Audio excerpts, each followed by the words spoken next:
Akkam jirtu yoo aappii Poppo Live jedhamu kanaan qarshii hojjechuuf yaadaa jirtan yookaan waa'ee aappii kanaa haaraatti dhageessanii hubannoo gaarii barbaaddu ta'e viidiyoon kun sirriitti isin gargaara. Dogoggora xiqqoo tokkoon akkaawuntiin keessan kaffaltii osoo hin fudhatiin cufamuu danda'a. Har'a jalqabarraa hamma dhumaatti waa'ee Poppo Live ilaalchisee beekuu qabdan hundumaa bal'inaan isiniif ibsa. Poppo Live maali? Mee jalqaba nama waa'ee aappii kanaa kana dura hin beekneef haa ibsu. Poppo Live aappii hawaasummaa yookaan social live streaming aappii kan namoonni addunyaa kanaa viidiyoodhaan kallattiin yookaan laayivii walitti dhiyaatanii haasa'an, bashannanan, badhaasa waliif kennanidha. Gama biraatiin immoo aappii hojiin irratti hojjetamuun maallaqa argamsiisudha. Aappii kanarratti hojiiwwan yookaan taaksonni dhiiraa fi dubaraa garaagarummaa qaba. Akkasumas akka aappii kanaatti guyyaa tokko kan jedhamu galgala sa'a tokko hanga galgala sa'a tokkotti. Kaayyoon aappii kanaa maali? Kaayyoon isaa pilaatfoormii namoonni peer to peer yookaan user to user itti wal sassaabanii fi bashannanan uumuudha. Aappichi koomishinii namoonni kooyinii bitatanii yookaan argatanii kennaa waliif kennan irraa argata. Ga'een fayyadamaa yookaan user roolii maali? Isin akka useritti karaa sadiin hirmaachuu dandeessu. Tokko hoostii ta'u.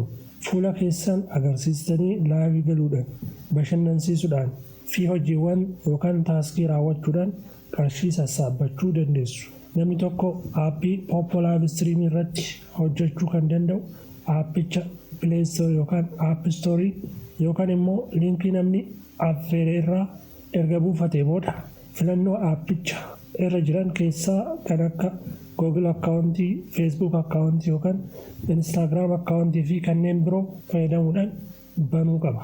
Invite ID lakkoofsa asirratti argitan kana galchuu dandeessu. Erga aappii keessa seentanii booda gara jalaatti mallattoolee jiran keessaa bitaa gara mirgaatti qarqara irra kan jiru tuquudhaan piroofaayilii keenya arganna. Sana booda xiqqoo ol harkisuudhaan authentication kan jedhu tuqnee ashaaraa fuulaa kennina.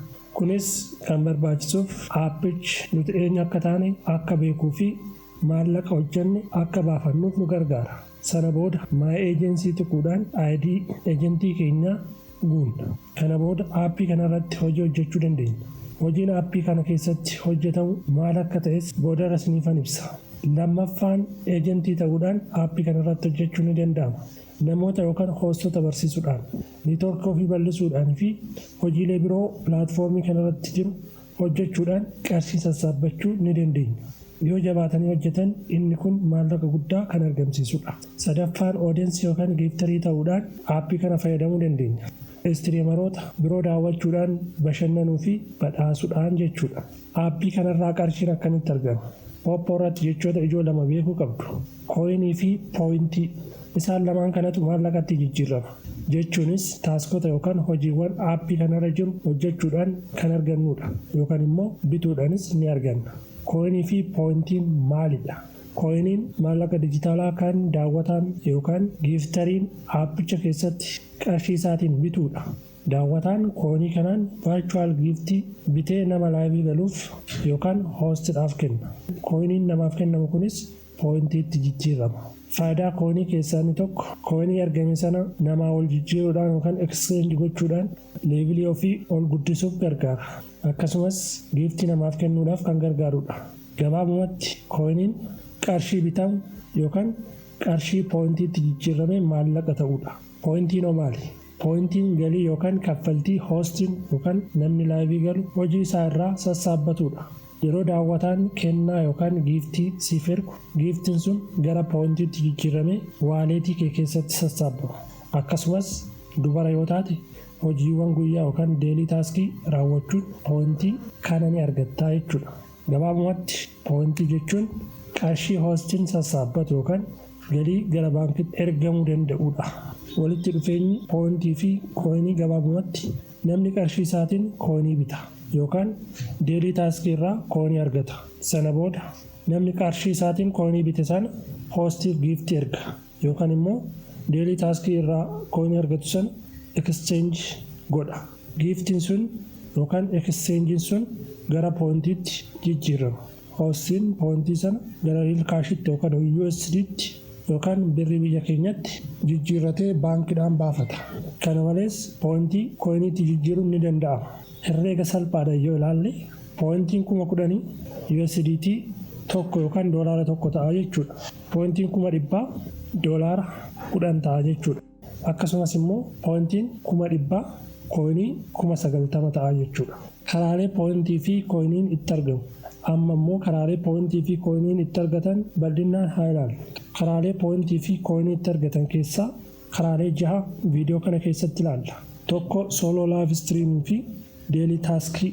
Laayivii irra sa'aatii tokko yookaan 2 taa'uudhaan Poppo irraa kaffaltii deelii taaskii poointii guyyaa guyyaan argamudha. Kunis dubarri takka yeroo jalqabaaf aappii kana jooyin gootee hojii ishee yeroo jalqabdutti guyyaa 7 laayivii irra taa'uudhaan guyyaatti poointii 10,000 argatti. Guyyaa 7 booda laayivii irra sa'aatii tokko taa'uudhaan guyyaatti poointii 1,000 argatti. Dhiirri tokko laayivii galuu kan danda'u leeviliin isaa 5 yoo gahedha. Lammaffaan karaan poointii fi kooyiniitti argannu paartii ruumii yookaan maaltii siiti. Teessoo paartii irra jiran keessaa dubartoonni teessoo bifa warqii qabuu fi dhiironni teessoo kaan irra taa'uudhaan kan hojjetanidha. Kunis dubartoonni guyyaa guyyaan paartii irra sa'aatii tokko taa'uudhaan poointii 800 argatu. Dhiironni immoo daqiiqaa 30 paartii irra taa'uudhaan kooyinii 200 argachaa deemu. Sadaffaan tireejar booksii fi laakii booksii irraayi. Ruumii keessatti sanduuqa badhaasaa yookaan tireejar booksii fi laakii booksii irraa kooyinii fi poointii tolaan funaanuun ni danda'ama. Kunis dubartoonni yeroo jalqabaaf aappicha jooyin godhanii yeroo hojjetanitti tireejar booksii irraa guyyaa 7 guyyaa guyyaan kooyinii 800 guyyaa 7 booda guyyaa guyyaan kooyinii 400 argatti. Akkasumas dhiironni guyyaa guyyaan kooyinii 400 argatu. Arfaffaan vaarchuwal giiftii irraa. Daawwattoonni yeroo isin laayivii jirtan kennaa garaagaraa isiniif ergan irraa kan argamudha. Giiftiin kunis xiqqaarraa haga guddaatti jira.